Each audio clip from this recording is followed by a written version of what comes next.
ಇವತ್ತು silicon city ಜನ ಮುಂಬರುವಂಥ ದಿನಗಳಲ್ಲಿ ಕುಡಿಯೋದಕ್ಕೆ ನೀರು ಸಿಗುತ್ತೋ ಇಲ್ವೋ ಅಂತೇಳಿ ಪರದಾಡುವಂಥ ಒಂದು ಸ್ಥಿತಿಗೆ ಬಂದು ತಲುಪ್ತಾ ಇದ್ದಾರೆ. ಆದರೆ ಈ ನಡುವೆ ವಾಟರ್ ಪಾಲಿಟಿಕ್ಸ್ ನಡೀತಾ ಇದೆ. ವಾಟರ್ ಪಾಲಿಟಿಕ್ಸ್ ಜೋರಾಗಿ ನಡೀತಾ ಇದೆ. BJP ಅವರು ಒಂದು ಕಡೆ ಖಾಲಿ ಬಿಂದಿಗೆಗಳನ್ನ ಇಟ್ಕೊಂಡು ಪ್ರತಿಭಟನೆ ಮಾಡಿದ್ರೆ, ಮತ್ತೊಂದು ಕಡೆ CM DCM ನಿವಾಸದಲ್ಲೂ ಕೂಡ ಜೀವಜಲಕ್ಕೆ ತತ್ವಾರ ಎದುರಾಗಿದೆ ಅನ್ನುವ ಮಾಹಿತಿ. ಕುಡಿಯುವ ನೀರಿನ ಬಗ್ಗೆ ನಾಯಕರೇನು ಹೇಳ್ತಿದ್ದಾರೆ ಗೊತ್ತಾ? ನಮ್ಮನೇಲೇ ಸಮಸ್ಯೆ ಇದೆ ಅಂತ ಹೇಳ್ತಿದ್ದಾರೆ.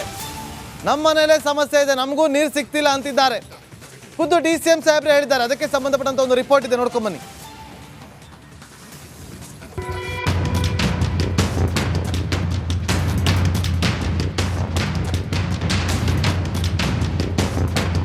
ರಣ ಭೀಕರ ಬಿಸಿಲಿಗೆ ರಾಜ್ಯದ ಜಲಮೂಲಗಳು ಬತ್ತು ಹೋಗ್ತಿವೆ.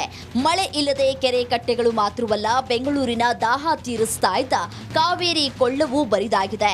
ರಾಜಧಾನಿಯಲ್ಲಂತೂ ನೀರಿನ ಬವಣೆ ತಾರಕಕ್ಕೇರಿದ್ದು ಜನರು ಖಾಲಿ ಬಿಂದಿಗೆಗಳನ್ನ ಹಿಡಿದು ಬೀದಿಗಿಳಿದಿದ್ದಾರೆ.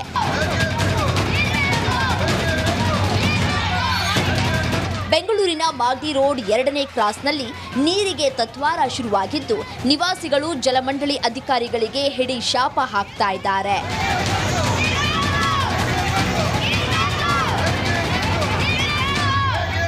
ನೋಡಿದ್ರಲ್ಲ, ನೀರಿಲ್ಲದೆ ಜನರ ಸ್ಥಿತಿ ಹರೋಹರ ಅನ್ನುವಂತಾಗಿದೆ.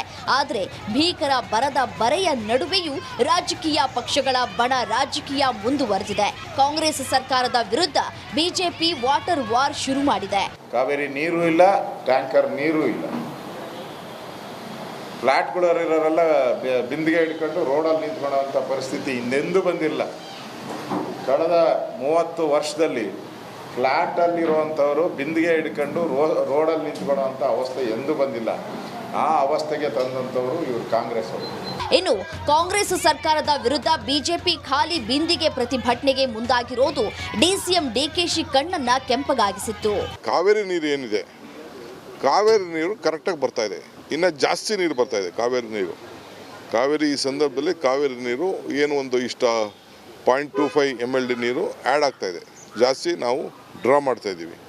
ಏಕೆಂದರೆ ಕುಡಿಯೋ ನೀರಿಗೋಸ್ಕರ ತೊಂದರೆ ಆಗಬಾರ್ದು ಅನ್ನೋ ದೃಷ್ಟಿಯಿಂದ 110 ವಿಲೇಜ್ಗೆ ಏನು ಸಪ್ಲೈ ಮಾಡಬೇಕಾಯಿತು ಅದನ್ನು ಈಗ ನೆಕ್ಸ್ಟು ಮೇ ಎಂಡ್ಗೆ ಕಂಪ್ಲೀಟ್ ಕಾವೇರಿದು 5th ಸ್ಟೇಜ್ ಏನಿದೆ ಅದು ಅಲ್ಲಿವರೆಗೂ ನಾವು ಭಾಳ ಜಾಗೃತರಾಗಿದ್ದೀವಿ. ನೀರಿನ ವಿಚಾರದಲ್ಲಿ ಕಾಂಗ್ರೆಸ್ BJP ನಡುವೆ ರಾಜಕೀಯ ತಾರಕಕ್ಕೇರಿದ್ದು ಜನರು ಮಾತ್ರ ನಮಗೆ ನೀರು ಕೊಡಿ ಸ್ವಾಮಿ ಅಂತ ಮನವಿ ಮಾಡ್ತಾ ಇದ್ದಾರೆ.